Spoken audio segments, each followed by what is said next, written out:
Yet another article by Buying the Comics, and I gotta say, this Chuck Dixon guy, I take it back. Aside from his comments about the hero of a thousand faces or the hero with a thousand faces, aside from those comments, he is starting to become an interesting guy to me in the comic book industry, or a former guy. I don't know if he still works in it or not, but got an article here called "Prolific Batman Writer Chuck Dixon Explains Why Politics Do Not Belong in the Superhero Comics." And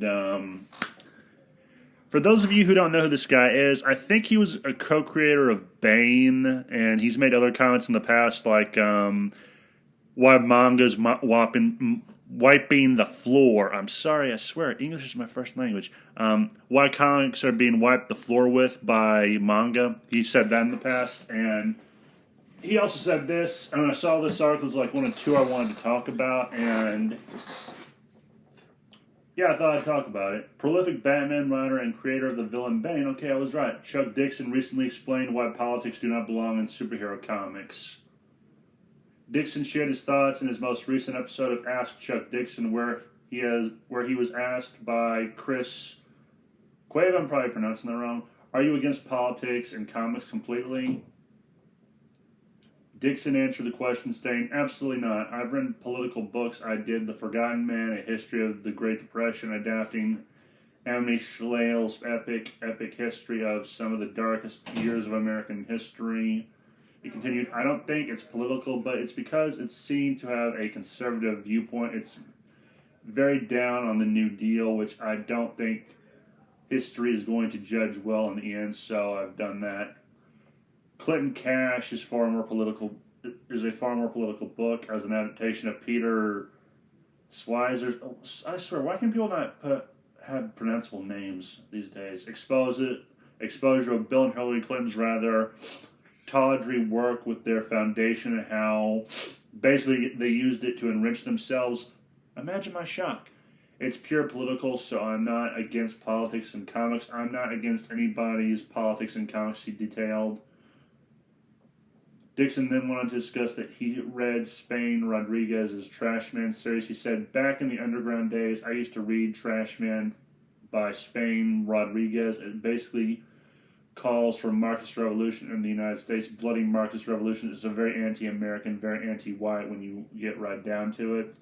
He elaborates, "I dug the energy of it. I didn't believe in any of it. I didn't agree with any of it, but I certainly respected Spain Rodriguez's right to make any comic book he wants."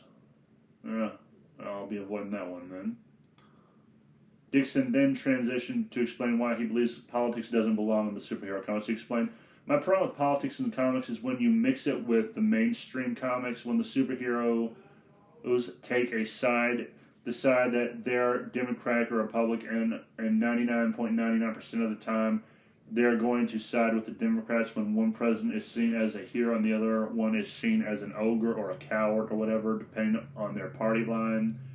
Now, like the old Mad Magazine, if comics were either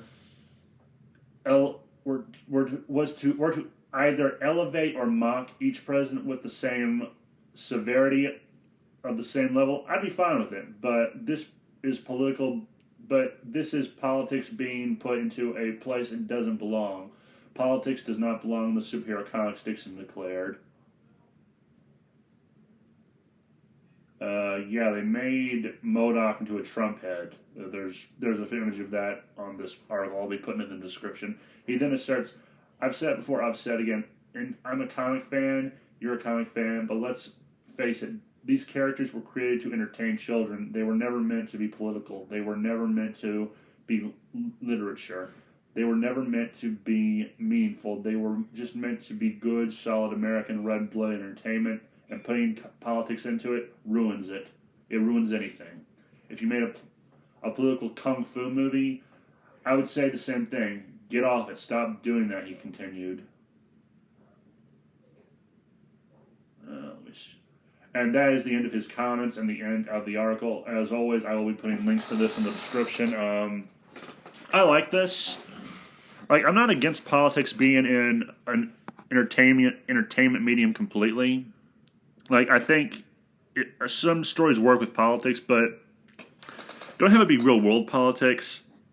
Maybe have it be politics of that world, I guess. Like, make it up. And I don't agree with everything he said. I don't think comics should be for children. I think there should be comics for adults also, but they shouldn't be beating you over the head with political diatribes is all I would like. And hopefully they've toned that down, but as I've said in the past, I'm more of a manga reader now, so I don't pay as much attention to what they say in the comics anymore.